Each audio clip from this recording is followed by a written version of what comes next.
But the bride, as ready to marry the man of her dreams. Or maybe not. Expect the unexpected. Or maybe not, where the Kings are concerned. Tonight at 7.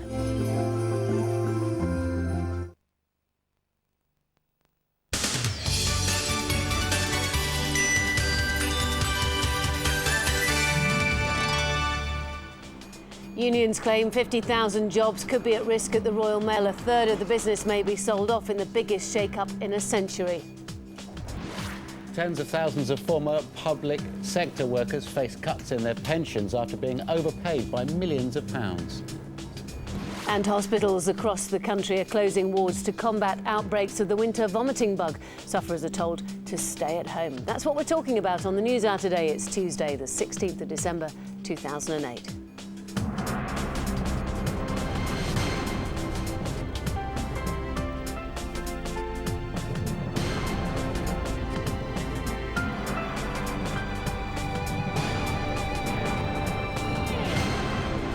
And a very good morning to you. You're watching the News Hour. It is 6 o'clock. Energy companies are coming under renewed pressure this morning to bring down their prices. The Shadow Energy Secretary will tell us why the Competition Commission should intervene. Also this hour, there's a new campaign to combat domestic violence over the Christmas period. We'll hear how the problem gets much worse for many people at this time of the year. And we'll look at why 1 million children living below the poverty line still do not qualify for free school meals. First, let's have a quick look at the weather. And it was quite mild yesterday, considering that it's middle of December. Yes, absolutely. In fact, if you head north to Scotland today, 10 degrees right now.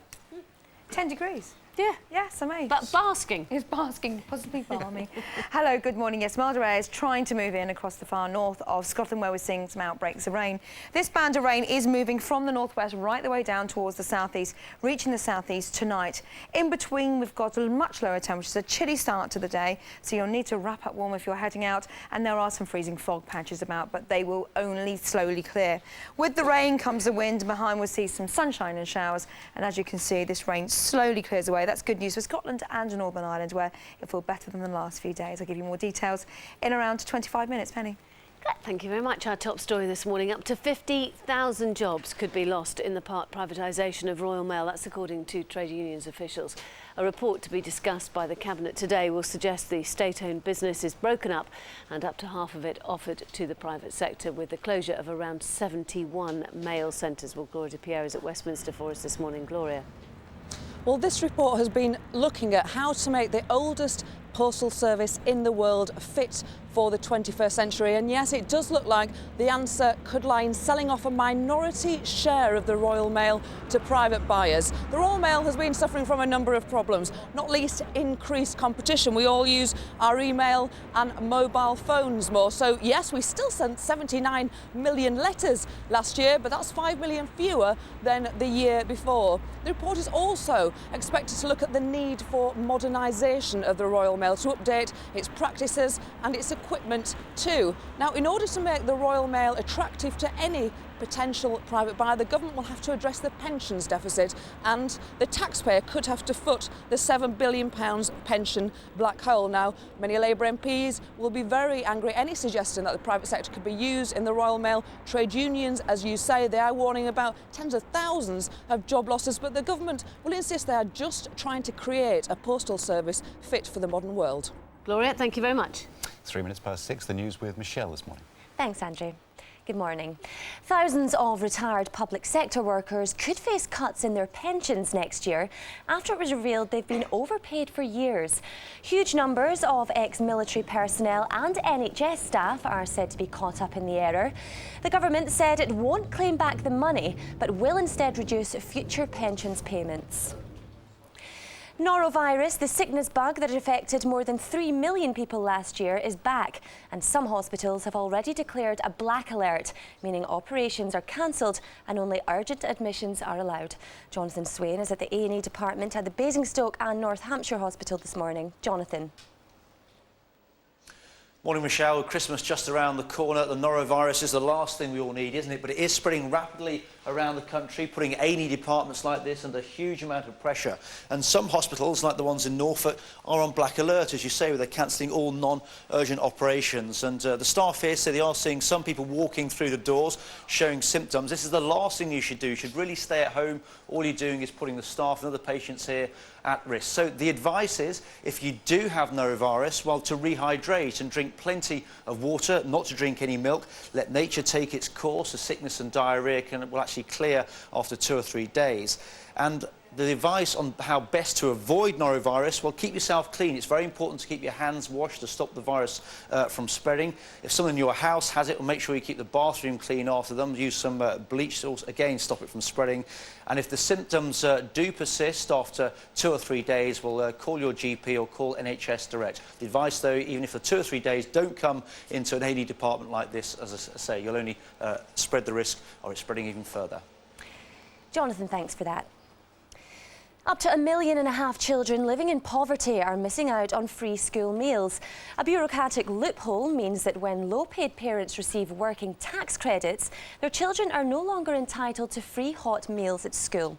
Richard Gaisford is at the William Ransom Primary School in Hitchin in Hertfordshire this morning. Morning, Richard. Yes, good morning, Michelle. Well, they know the value of a good school meal here. For many children, it is the only nutritious hot meal of the day. We've had that national debate, haven't we? But it's also an expensive option for many parents. The average cost of a school meal across the year is £300 per child. So if you think about it, for many parents on tight budgets, it can often be a bit of a thought as to whether or not to send the children to school with much cheaper, less nutritious packed lunches instead. Now, the Liberal Democrats wanted to know how many people fell into this loophole. Effectively, if you earn more than £15,000 and you actually get working tax credits, you won't get free school meals for your children. And when they asked the question, they discovered that half of all of the 3 million children who live in poverty, 1.5 million of those children, are actually not getting free school meals, despite the fact that really their parents could do with the help. So effectively, the parents now are being told that perhaps by the Liberal Democrats that they should get those school meals, and they're asking the government to do that. Richard, thanks very much for that. In the last hour, a Tokyo businessman has been convicted of abducting British bar hostess Lucy Blackman, but not of killing her, partly reversing a controversial earlier acquittal. The court said it couldn't prove 56-year-old Joji Obara murdered Lucy Blackman, but found him guilty of abducting her. His life sentence, passed down last year for the rape of 9 women, remains unchanged. On our website this morning, do you do your partner's Christmas shopping for them? Take part in our online survey. Why Christmas time often sees our dogs pile on the pounds. And we reveal how watching romantic comedies can spoil your love life. All that and more at GM.TV. Right, the time is 6:07. Back now to Andrew and Penny. Thank you very much indeed. And we will stay in Scotland, having listened to Michelle there. Rich guy in the Daily Record this morning. Guy Ritchie set to receive a divorce settlement of up to £60 million from ex-wife now, Madonna. So that's the Daily Record this morning. The Sun newspaper, completely different story. Liverpool 1, Chelsea 3, talking about the respective managers and how many kidney stones it was emerged that they've got. So I don't quite know where they got that story from.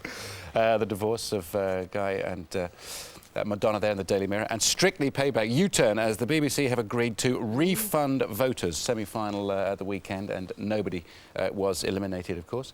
1 million poor pupils denied free school meals in The Guardian. Schools lose out on funding through floor-in rules for subsidised lunches. We'll be talking about this a little bit later on. So if you live in poverty as a child, you're not automatically going to get free school meals. That's the story there.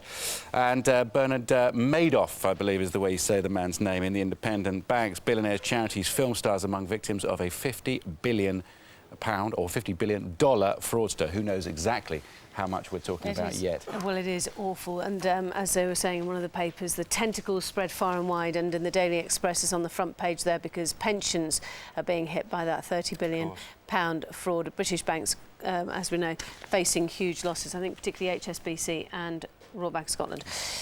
That's Santander, who own a number of our high street banks now. The Times, 50,000 jobs at risk in breakup of the Royal Mail, as you heard earlier on, and also Uma Thurman is one of those who has been conned in that. Madoff, do you say Madoff? Madoff. The Daily Telegraph, Royal Mail sell-off planned foreign firm to step in, and finally the Daily Mail, public sector pension fiasco, and that is what we're talking about now, because it has emerged that tens of thousands of pensioners are facing cuts in their payments from next April after being overpaid for the last 30 years. The company involved, Safinity, deals with around 5% of Britain's 2 million public sector pensions. The size of the overpayment hasn't yet been confirmed, but the Chancellor, Asda Darling, said the money wouldn't need to be paid back. That was when the issue was raised in the Commons by the Liberal Democrats' Treasury spokesman, Vince Cable. How many people are we talking about? How much money is involved? What are the steps that are going to be taken to retrieve the overpayments, which I understand in some cases go back decades and are potentially enormous? It will be necessary to adjust what's paid in the future, but I think the government recognises that, I think for a long, long time there have been payments, but I wouldn't want people to think that we were going to start clawing back money that had been paid erroneously. We're joined now by the pensions expert, Ros Altman. I do find this staggering. Does nobody check? It looks as if somebody's just made a mistake somewhere along the line. Pensions are extremely complicated. I mean, most people could never hope to understand what their pension payment should be. And it looks like even the experts can't quite get it right. But the trouble is, it's lasted for so long. It's gone on for, what, 30 years? And a lot of these pensioners have been assuming that that's what their pension should be, and they're now going to find that it's potentially going to be cut. So the one good thing is that they're not going to try and claw back the pensions. That would be really quite difficult for people. Yeah, I think the idea that the government should say to a pensioner, well, our administrators got your pension numbers wrong, so you're going to have to pay back, doesn't stand up to scrutiny. But maybe they should. Well, you see, what I was going to say is the other problem, though, of course, here is that it's the taxpayers who've given this money, which has erroneously gone to these people. So the taxpayers take a hit. Well, you would have thought that the taxpayers should have some comeback against the people who made the mistake. You know, it is our money that has been basically wasted on overpayments that should never have happened. Is there nobody who's accountable for the fact that these things were calculated wrongly? I don't know. Do we think it's going to happen? Is anything going to happen? No, probably not. Well, so far there's not much sign of it. But one thing that we really should do at some point very soon is simplify our pension system. Our pension system is ridiculously complicated. You can't work out your state pension. Clearly they can't work out occupational pensions either. It's about time we had a much easier to handle Why is it so complicated? Isn't it to do with, you know, how many years you've worked and how many years you've been paying into national insurance, and that isn't it quite simple? You just go sort of, you know, 10 years, therefore equals that. It should be, but it's not, because every little bit of pension entitlement that you've got depends on the rules that were in place at that time. And because the government keeps meddling with pensions and changing pensions, and the rules keep changing and the system keeps altering, you find that you've got a bit from this one, a bit from that one, a bit from another period which had completely different rules. If you actually saw the detail of a pension calculation, you wouldn't believe it. It is just so ridiculous. So two things need to happen then. One, the government needs to simplify the pension system, and two, there needs to be some kind of major review on this to make sure that this doesn't happen again. Exactly. Exactly. You know, we've got a hell of a lot of liabilities out there for public sector pensions, which we're all on the hook for. At least make sure you get them right. Ros Altman, thank you very much. Let us know if you're one of the people affected. Tell us what you think. Text us 67890. Text costs 25 pence plus your standard network charge. Full terms gm.tv/terms. Now, a young person goes missing in Britain every 5 minutes. That's 140,000 children and teenagers under the age of 18 who disappear from home every week. GMTV is this week appealing for missing people to come home for Christmas. And today we focus on youngsters who may feel too scared to return. Natalie Putt was just 17 when she went missing 5 years ago, as her father David explains.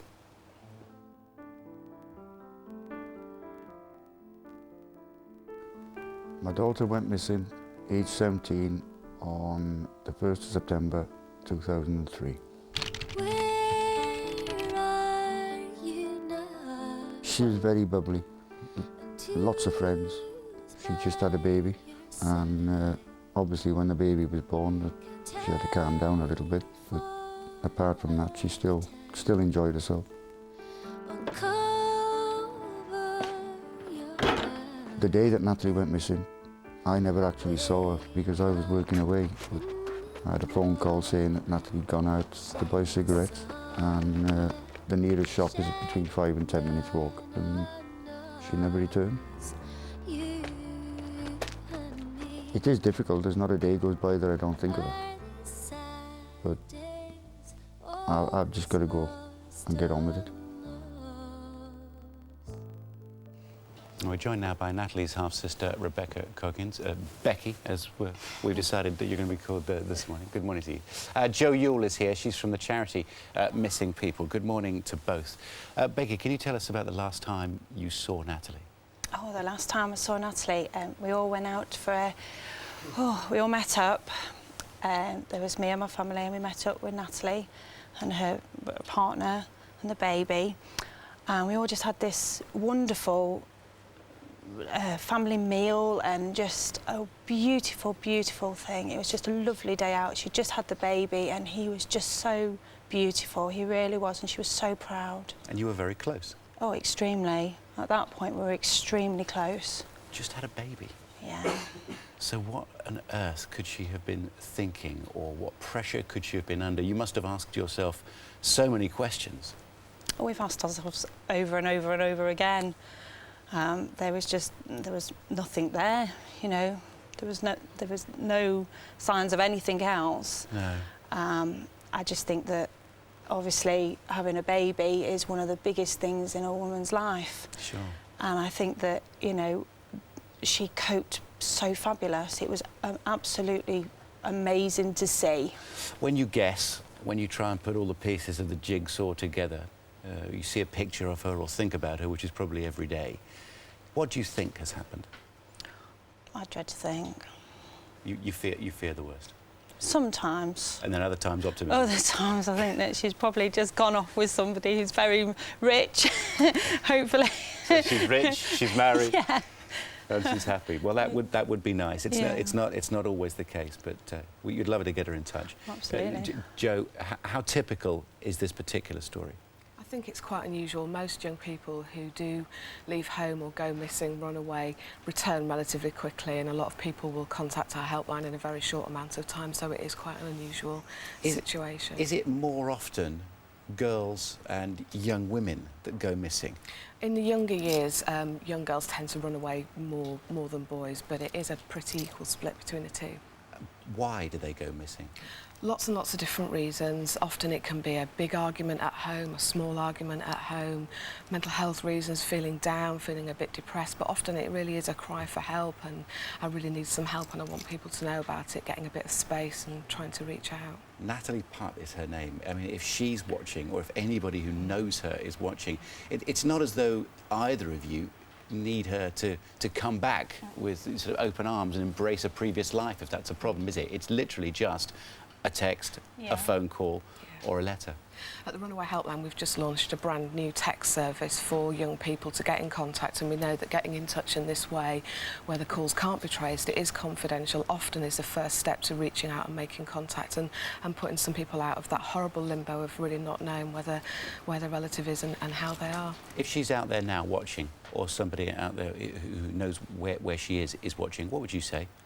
I'd say, whatever the problem, whatever it is, that we can sort it out. We can all sort it out together with her. She doesn't even need to return. She doesn't, if she has a life somewhere else, then that's absolutely fine. We'll all respect that. You know, also, if someone else is out there and they know where she is, then if they just get in touch and just get a message and just let us know that she's all right. Thank you very much for coming in this morning. It would be wonderful to get in touch. Jo, Becky, thank you very much indeed. Thank you. Time is almost 90 minutes past 6. Christmas is a time for goodwill to all, families coming together. But for some, it can also mean an increased threat of domestic violence, with alcohol helping to fuel the anger. The government's putting £100,000 into a new campaign in England and Wales to encourage victims not to suffer in silence over the festive period. Here's Sarah Moore. The heartache and pain caused by domestic violence keeps on growing. Figures show 2 women every week die at the hands of an abuser. The government is now running a repeat of the domestic violence enforcement campaign, making £100,000 available to 10 police forces. The money will go towards measures including rapid response vehicles, specialist advisors and video cameras on officers responding to calls to help gather evidence. Only forces who apply for the cash can get it, and even then figures show on average a woman is assaulted 35 times before her first call to police. The government is tackling the problem now because Christmas is a vulnerable time of the year for victims. But Charity Refuge say it's a year-round problem, and while alcohol and stress can intensify a situation, it's not the cause. Don't suffer in silence. We're joined now by Jane Keeper from the Charity Refuge. Good morning to you. Why is there such a problem with domestic violence at this time of year? Because there's a huge problem of domestic violence all through the year, and it's a bit of a myth actually that it's caused by Santa Claus or sherry.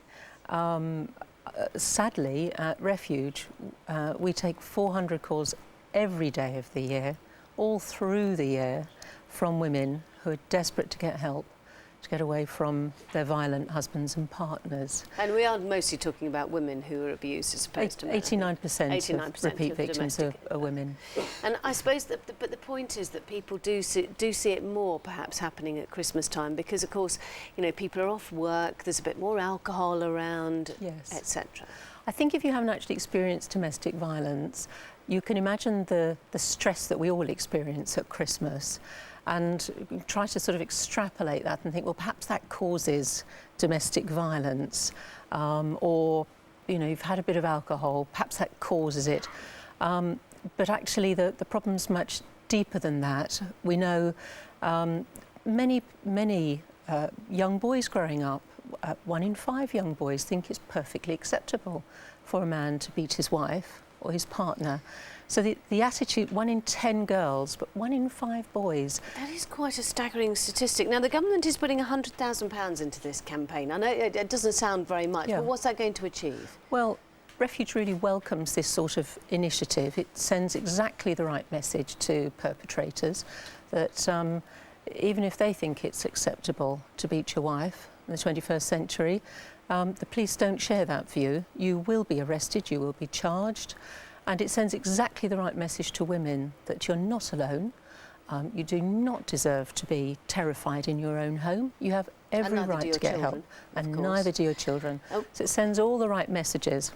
Well, the Home Secretary, Jackie Smith, is on the sofa this morning after 7 o'clock. What would you say to her? I think she'll be very aware that of Refuge's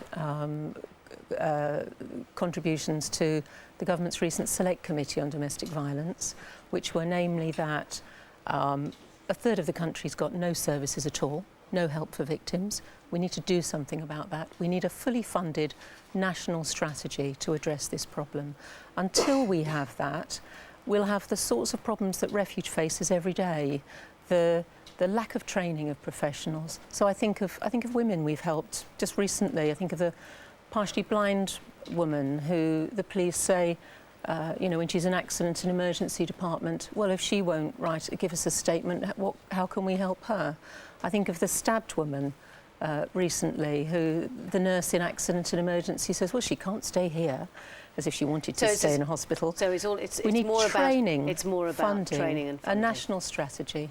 Jane Keeper, thank you very much. Thank you. And if you or someone you know has been the victim of domestic violence, we've got lots of advice and help on the website gm.tv. 23 minutes past 6, it's a Tuesday morning. Still to come here on the News Hour. With gas and electricity prices still high, the Shadow Energy Secretary will tell us why the Competition Commission should intervene. And stay at home. That is the advice if you're suffering from the winter vomiting virus. Dr. Hilary Jones will have his top tips on how to avoid the highly contagious norovirus.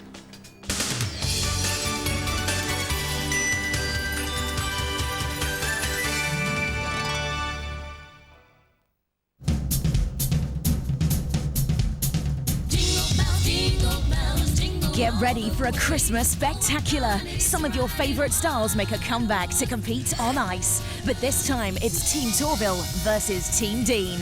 Dancing on Ice at Christmas. Christmas Day at 8, ITV1.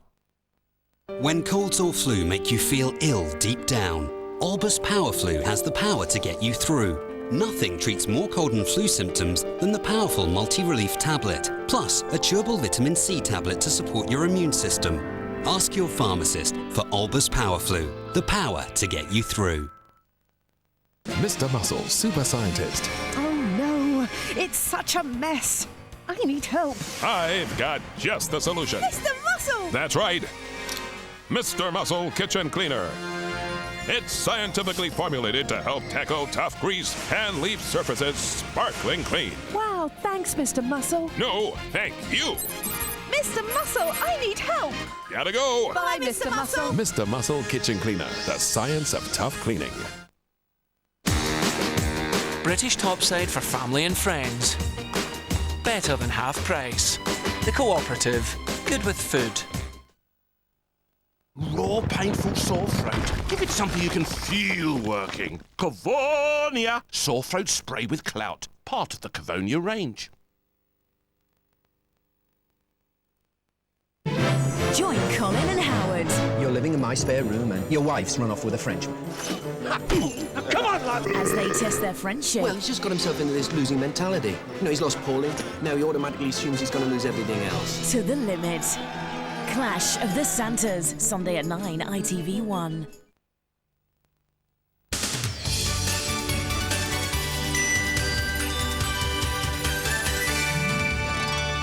6:25 is the time. The Conservatives say energy companies should face an investigation by the Competition Commission unless they announce firm action to bring down prices before Christmas. The regulator Ofgem has threatened to name and shame companies which fail to pass on cuts in the wholesale cost of fuel. Well, Elaine Wilcox is with a family in Stoke for us this morning. So we're on the front line. Elaine, good morning. Yes, good morning, Andrew. Well, here in Stoke, it's 3 degrees outside and the Collins family have no choice but to put their heating on this morning, whether they can afford to or not. Marion, just tell us, you've switched energy suppliers recently to try and save money, but it didn't work out that way, did it? Not at all. We've recently had a bill in to cover 2 months' usage of gas and electricity. £300 this close to Christmas. We just can't afford to fork that kind of money out. You weren't expecting that kind of bill, were you? It's a sharp increase. No, definitely not. And when you hear that the wholesale cost of fuel went down 5 months ago and it still hasn't been passed on to the customer, what are your thoughts towards the energy companies? Well, somebody out there is making big profits already without an increase, so why can't they just drop our usage charges? It's absolutely ridiculous. The government has been talking tough some months ago, saying they will get tough with the energy companies, and the regulator says it will name and shame those ones who aren't passing it on. Are they doing enough? Not at all, no. Somebody needs to talk with these guys and get them to drop their energy prices now, not in the spring, now, because it's now we need that drop. All right, thanks ever so much indeed for talking to us this morning. And now the latest figures say 9 million families are living in fuel poverty at the moment, the worst this decade. Back to you. Elaine, tough times. Thank you very much indeed. The Shadow Energy Secretary is Greg Clark, and he's with us this morning. Good morning to you, Greg.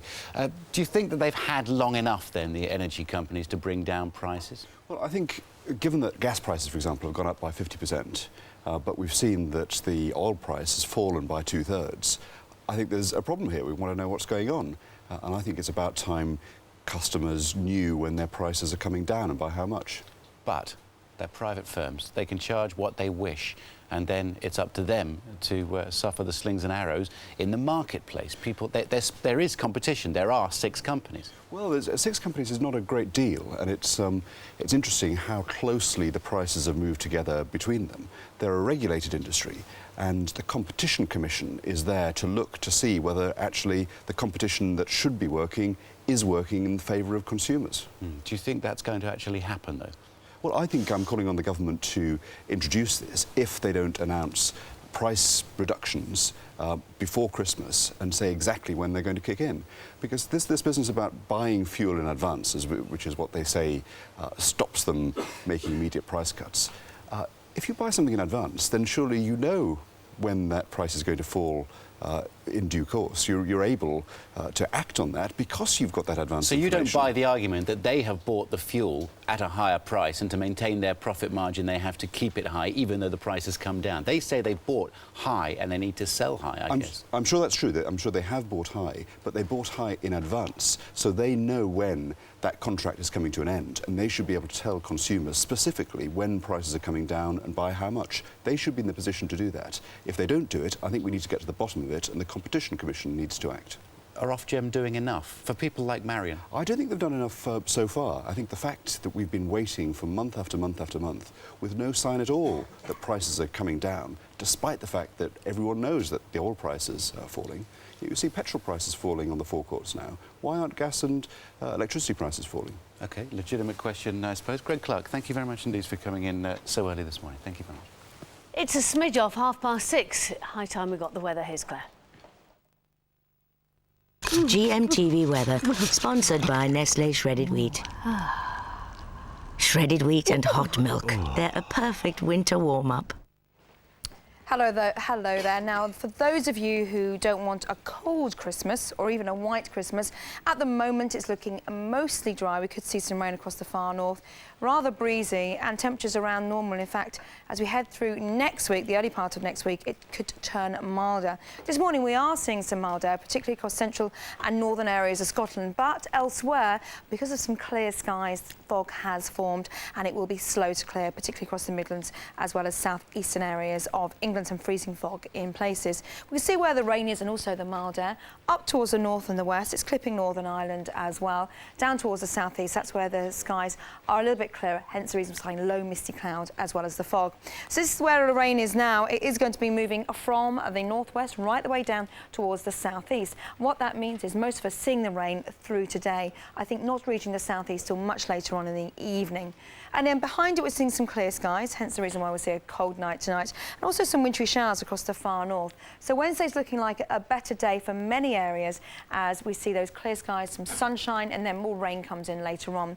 So for this morning then, you can see where the rain is by about 9 o'clock, reaching much of Scotland, down towards Northern Ireland. Temperatures still on the mild side here, the Isle of Man, clipping West Wales. For the West Country, you could see some sunshine first thing, but for the West Midlands, central southern England, fog or even freezing fog as temperatures dip below freezing. Elsewhere, just a lot of low misty cloud. This area of cloud and rain will move its way across to northern counties of England as well as southern parts of Wales as we head through the afternoon. And then in its wake, we'll see some wintry showers, also some brighter weather, and that's when temperatures plummet again. Tonight is going to be another chilly night, some clear skies, a bit more breeze than we've seen recently, and that leads us nicely into the next few days. We're expecting Wednesday to be not a bad day all round, more cloud and rain in the north and west. Later, the rain then clears its way southwards on Thursday with showers to follow, and that's how we see Friday and also Saturday, dry and then wet again. Here's your summary. Get a 5-day weather update for your postcode on our website, gm.tv. Good morning, 6:32. It's Tuesday, the 16th of December. You're watching the news out on GMTV. Still to come this morning, a long-awaited report into the future of the Royal Mail will be delivered to the government today. Unions fear thousands of jobs are at risk.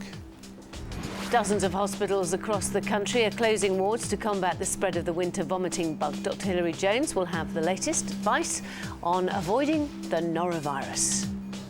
And we'll look at why 1 million children living below the poverty line still don't qualify for free school meals.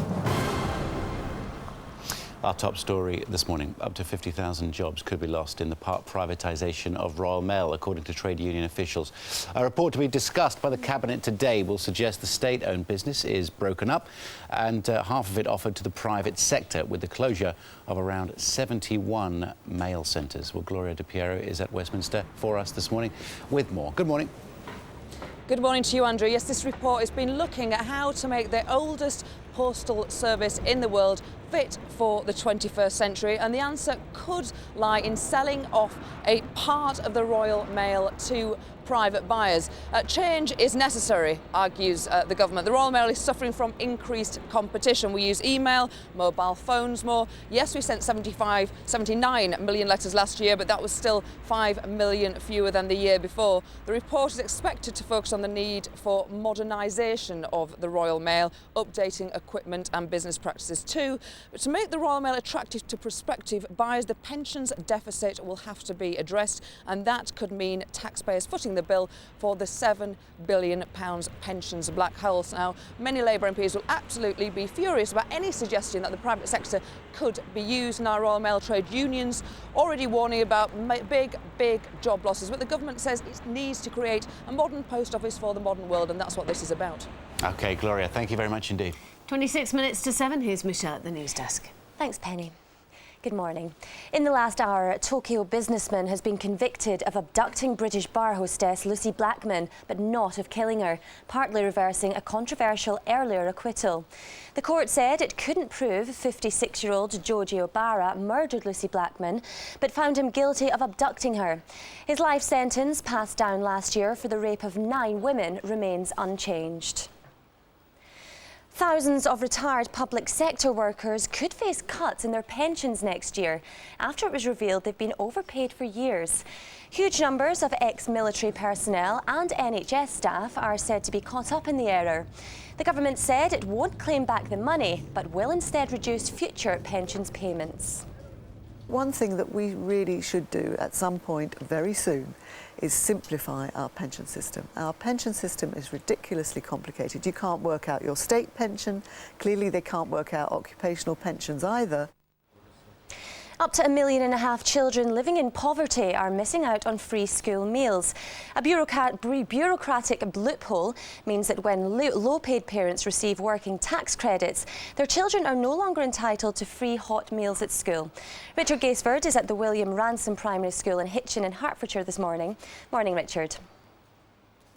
Yes, good morning, Michelle. Well, there's no doubting the value of a good school meal. They certainly know that here, where the majority of children use the school meals service. And for many children across the country, a school meal is the only hot and nutritious meal of the day, but it's not always the cheapest option. The average cost of school meals per child per year across the country is £300. So for parents on a tight budget, there's often that discussion, that debate as to whether or not to send the children to school with a cheaper, less nutritious packed lunch instead. Now, if you earn less or earn more than £15,000 a year and you get working tax credits, then there's no longer the chance of a free school meal. And the Liberal Democrats wanted to find out how many people actually fell into that category who were in the poor category of the country. And they thought that having got the answer, that it was pretty shocking. 1.5 million children out of the 3 million poor children in the country actually don't get free school meals, and they're asking the government to do something about it.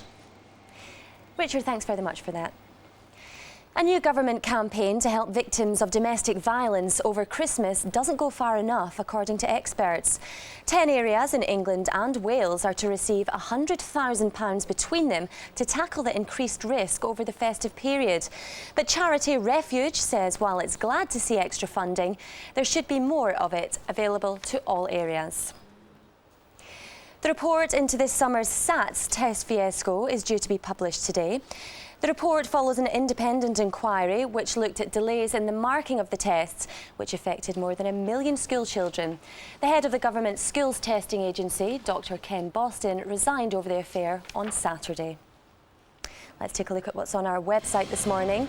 Do you do your partner's Christmas shopping for them? Take part in our online survey.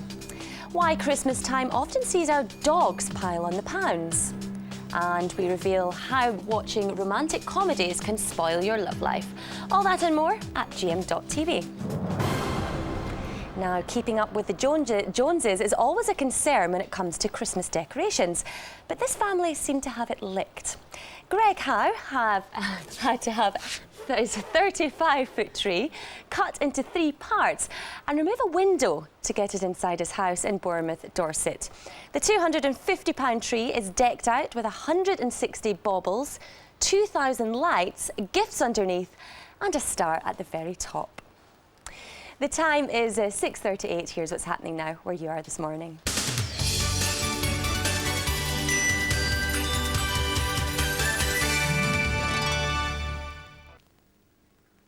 Thanks, Michelle. Good morning. The top stories here in the northwest today. A man from Lancashire is due to be sentenced today for stabbing his wife to death. Pamela Mulholland was found dead in their burnt-out house in Tarleton last July.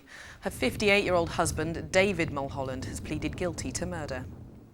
Police in Manchester have launched a murder investigation after a man was found dead in Crumpsall last night. Park Hill Avenue remains closed while investigations continue. The parents of a terminally ill boy from Merseyside have condemned thieves who stole a charity box containing money for his treatment. 5-year-old Adam Sandals from Newton-le-Willows has neuroblastoma. His parents were raising money for treatment abroad when they discovered the collection box had been taken. It's upsetting. You just wouldn't believe at this time of year that someone would do something, you know, like this. And we've been told there was upwards of £400 or £500 in this box. What is them sort of people about? A man from Cheshire dying from bone cancer will today complete a gruelling 200-mile walk for charity. 23-year-old Tom Buckley from Northwich has less than a year to live. He hopes to raise £35,000 for the Christie Hospital in Manchester. People in Fleetwood are being asked to help save one of the town's oldest events. Organisers pulled the plug on Fleetwood Tram Festival last month, saying it wasn't popular enough. Wyre Council will hold a meeting tonight to discuss how they can save the event. On to sport now, and Liverpool manager Rafa Benitez is having surgery today after being admitted to hospital with kidney stones. The club says he's in good spirits and should be back coaching the Premier League leaders by the end of the week. Droylsden could rewrite the club's history tonight by making it through to the third round of the FA Cup for the first time. The part-timers take on Chesterfield this evening in a second-round replay after their last meeting ended 2-2. Now, it's another icy morning, so do take care on the roads. Here's John with the latest. GMTV weather is brought to you by Olbus Vaporizer. Breathe easy, whatever the weather. Good morning. It's not a good day today weather-wise. Expect cloudy skies. There will be some dry weather this morning south of the River Ribble, but rain to the north will eventually turn up. So it's a wet end to the day for all of us. Top temperatures there at 6s and 7s. Winds will pick up from the southwest, making it feel chilly. Enjoy the rest of your day. That's all the news from the northwest so far this morning. I'm back in about half an hour. First, though, it's over to Andrew and Penny on the GMTV sofa in London. Goodbye from all of us here for now.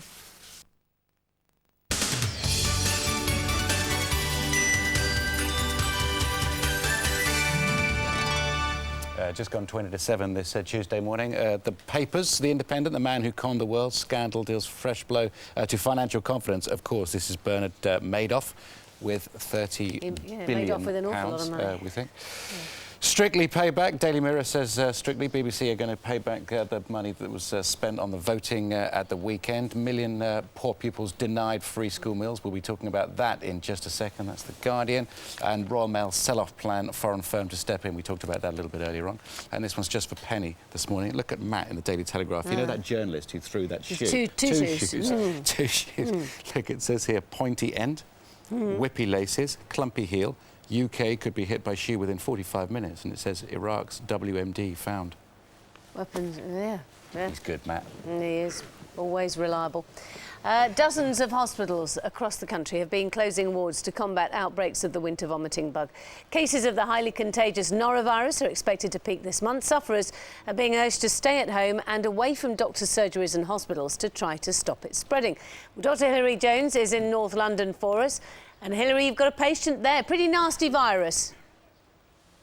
Penny, it is a nasty virus. It's called norovirus, otherwise known as the winter vomiting bug. It's the commonest cause of infectious gastroenteritis in the UK, and it's very much sweeping the country at the moment. Normally, you see this in semi-closed communities like cruise ships, like hospitals, clinics, and care homes, but very much it's in the community right now, and we have seen increased reporting of this virus, which is affecting people. It's making them feel nauseous, it's making them throw up. It's causing diarrhea. It's very contagious, spread by droplets, so really good personal hygiene, particularly important. I have a patient here who's been confined to bed with her baby. This is Arouge, one of our own reporters, as you know, Penny. She's been struck down with not just the norovirus, but flu before that. How are you feeling?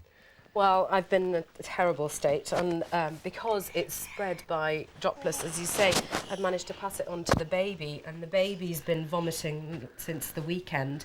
She hasn't been able to keep anything down. I had the flu initially, and then I started to feel nauseous and started to vomit. So I couldn't keep even paracetamol down for the first couple of days. And I was finding that my temperature was rising and I was sweating, but I couldn't keep any nutrition down, I couldn't keep any tablets down. And while I was trying to avoid having the baby with me, there's just no way sometimes, you know, I've got to have her. She wants mummy. Absolutely. And I've ended up passing it on to her, and it's much worse for her, I think, because she can't have other foods. Like I can alternate, I can have tomato soup or bread or whatever. She will only keep milk down, and the last few nights since the weekend, she hasn't even been keeping milk down. And she's been a bit washed out and a bit fractious, no doubt. Yes, not sleeping very well either. Not sleeping at all. She won't sleep in her cot at all. She wants to be with me all the time. You have my utmost sympathy, because I know it's a nasty bug. It's very much going around, and of course Zadie, being nearly 1, is more vulnerable. Like the elderly, babies are more vulnerable to dehydration, which is the real risk. So the frustrating thing is really you've got to let nature take its course. There's really nothing you can take, because if you take stoppers, they just bind you up and you incubate the bugs. So you're doing everything right, and obviously you need as much help as you can. So for those of you at home, if you recognise these kind of symptoms, the first thing to do to deal with this is to rehydrate. Drink plenty of clear fluids to get water on board to replace the water that you're losing. Try and avoid milk if possible. You can't do this with a baby, but adults should avoid milk products, because the products in milk are slower to digest than clear fluids, and it's the clear fluids that you need. And as I say, let nature take its course. Don't use stoppers. You just incubate the bugs, and you keep the bugs incubated for longer. To avoid this in the first place, really good personal hygiene, and by that I mean washing your hands with soap and water. If you're touching hard surfaces, then use bleach products, and make sure that if you go to the toilet and you're affected, that you're being very, very careful about that personal hygiene. Secondly, it's important to keep the whole house clean, the hard surfaces clean.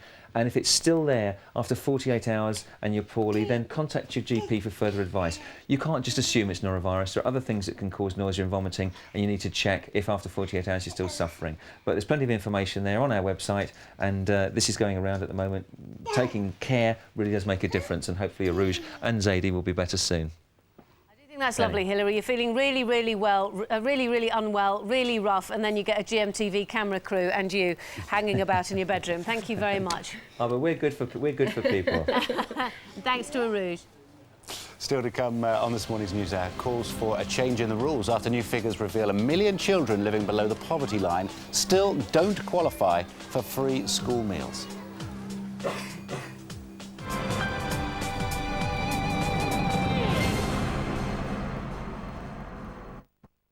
Got a cold but need round-the-clock relief? Take Lemsip Max Strength Day and Night Capsules for up to 24-hour relief. Night capsules can relieve nasal congestion to help allow sleep so you can wake up refreshed. Day capsules relieve symptoms to help keep you at your best. Lemsip Max Day and Night Capsules for up to 24-hour relief. Treat the family to a magical Christmas with Sky TV and Sky Movies for just £26 a month. For films you won't see on any other TV channel this Christmas, with a great choice of blockbusters only showing on Sky Movies. You'll get 5 unique channels dedicated to different types of film. And with Sky Plus, create your own Christmas film collection to watch when you want. That's Sky TV and Sky Movies for just £26 a month. Join now to get £50 M&S vouchers. Hurry, offer ends 20th of December. Call 08442 411 248. Come home to Sky this Christmas. Mr. Muscle, super scientist. Oh no, it's such a mess. I need help. I've got just the solution. Mr. Muscle! That's right. Mr. Muscle Kitchen Cleaner. It's scientifically formulated to help tackle tough grease and leave surfaces sparkling clean. Wow, thanks, Mr. Muscle. No, thank you. Mr. Muscle, I need help. Gotta go. Bye, Mr. Muscle. Mr. Muscle Kitchen Cleaner, the science of tough cleaning. Stars shining bright above you. Night breezes seem to whisper, I love you. Birds singing in the sycamore tree. Dream a little dream of me. Say nighty night and kiss me. Just hold me tight and tell me you'll miss me while I'm alone and blue as can be. Dream a little. A great new offer every day for 12 days of Christmas. Go online now to find out today's festive offer from littlewoodsdirect.com. Some odours you just can't ignore. And while some other air fresheners may just bury the smell in a flowery fog, Febreze Mist and Refresh actually removes odours in the air and leaves a fresh scent, so you can freshen up, not cover up. Febreze Mist and Refresh. Discover true freshness in the air. And now experience Febreze freshness in an odour-eliminating candle. Happy birthday to you. Happy birthday. Happy birthday. Happy birthday. Happy birthday. Happy birthday. Together, we can help eliminate newborn tetanus. Celebrate in style with Iceland's very special luxury cream cakes, half lobster and scallops, from just £2. That's why mums go to Iceland. If you need a painkiller and a massage, try Sindel with its extra ingredient to ease tense muscles. Sindel, the painkiller with added ah. What must it be like to live through someone's missing years? The loss, the uncertainty, and the devastating impact missing people have on their loved ones. 5 years on, it doesn't get any easier.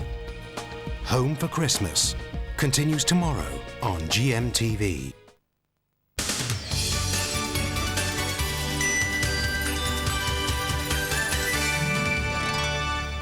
The time is 10 to 7. You're watching the News Hour on GMTV. This morning's headlines. Trade unions claim up to 50,000 jobs could be lost in the part privatisation of the Royal Mail as the government discusses plans to sell up to half of it to the private sector.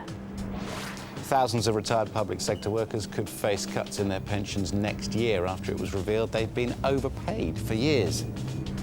And the diarrhoea and vomiting bug, the norovirus, has returned, with experts predicting another outbreak later this year. Now, 1 million children living below the poverty line don't qualify for free school meals, according to figures obtained by the Liberal Democrats. Around 14% of pupils in England get free lunches, but 25% are from families officially classed as being in poverty because of their low income. Well, David Laws is the Liberal Democrats' education spokesman. David, good morning to you. This is complicated, isn't it? But it looks like, on the one hand, it's complicated who qualifies for school meals, but it's quite simple that some people who should be getting them aren't. Yes, it's pretty staggering, really, that over 1 million children in households that the government itself considers poor are not entitled to free school meals. And typically, this will be people who are in working households, even if they're on the minimum wage. The rules were changed by the Conservative government in the 1980s, which meant that all of those people who used to be able to get free school meals are now disallowed. And because the numbers in poverty have been growing, that number disallowed has gone up from 500,000 to over 1 million. Is it going to be changed? I mean, is there universal sort of consensus on this issue that if people should be getting school meals? I mean, we all know they should be, and, you know, forget the rules. They should, if they're living in poverty, they should be getting free school meals. Is that accepted? I think the rules desperately need to change. I mean, after all... Will they? I think that they may do. I mean, the government at the moment has said that they will look at extending free school meals, and they've got various pilots that have been set up across the country. Some of those give free school meals to everybody. Some of them seem to be targeted on particular groups. We think that the first priority should be to make sure that there's no child living in poverty who is disallowed from getting a free school meal. And if we could at least concentrate on those 1 million children to start off with, then it might be affordable to do it quite soon. Because it's often the only hot meal. It is. I mean, many children sadly go home in the evening. They don't get a decent quality meal. They don't get a hot meal. We know that these days schools are trying to improve the standard of meal quite considerably to make sure that youngsters get a healthy meal each day as well as a hot meal. But if we've got 1 million children living in poverty denied that, then there is a real problem in terms of nutrition. Look, my childhood days, and I suspect yours as well, David, quite a long time ago, I've forgotten, but did we all get free school meals? in the old days. Free school meals only lasted a very short period of time after the Second World War, and then they were cut back because of funding problems.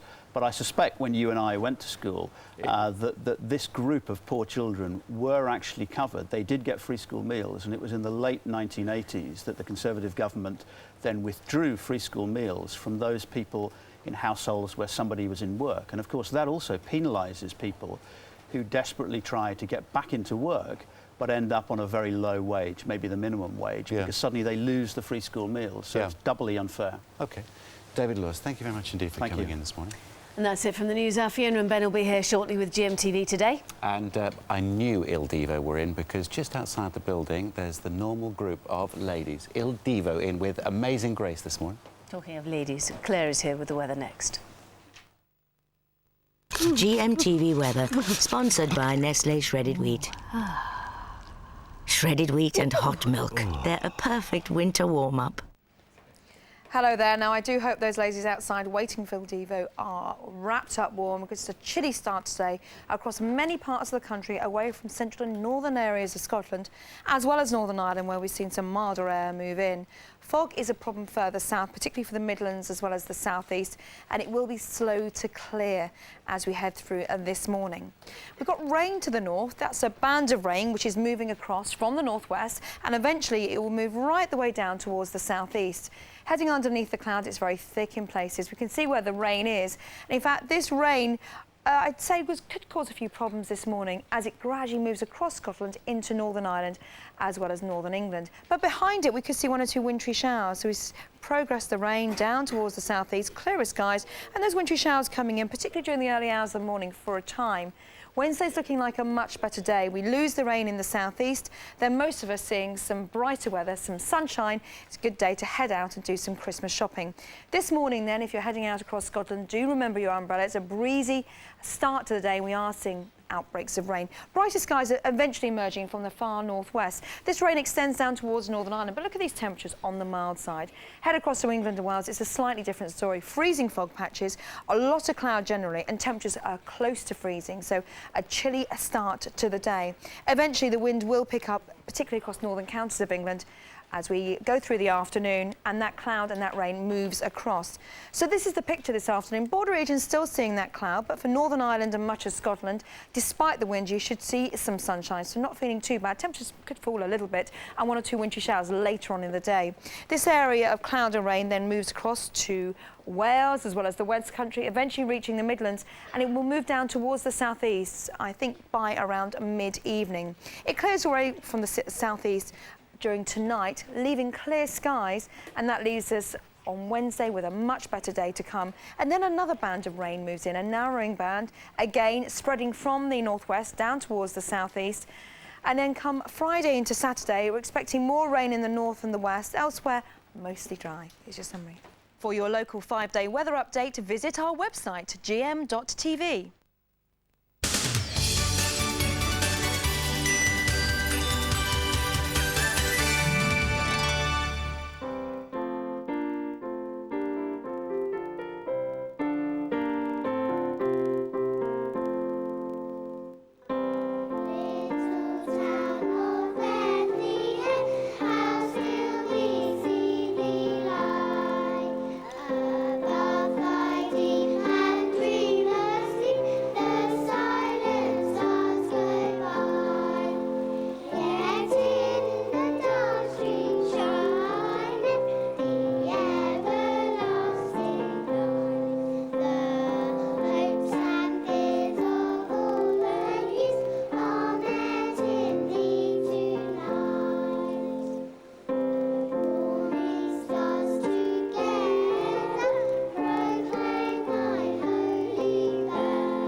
Clearly, no one told you about the snow that was going to drop down on your heads during that. Snow gives me the giggles too, don't you worry about it. That was brilliant.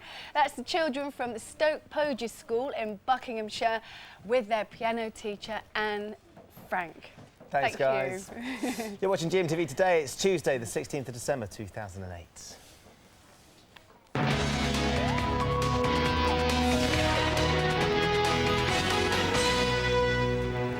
And thank you, boys and girls. They have brought a bauble to put on my Chelsea Christmas tree. Notice West Ham, any sign Frank on? McAvenny's still there, in there. look Don't at you worry that. about that. Thank you so much, boys and girls. That's from the Stoke Poges School, taking pride of place. Taking over Thank you. Good morning to you. Good to see you this morning. We've got a packed show coming up. We're talking about violence in the home and targeting it. The Home Secretary is going to be with us in 10 minutes to explain her plans to tackle domestic violence over the Christmas period.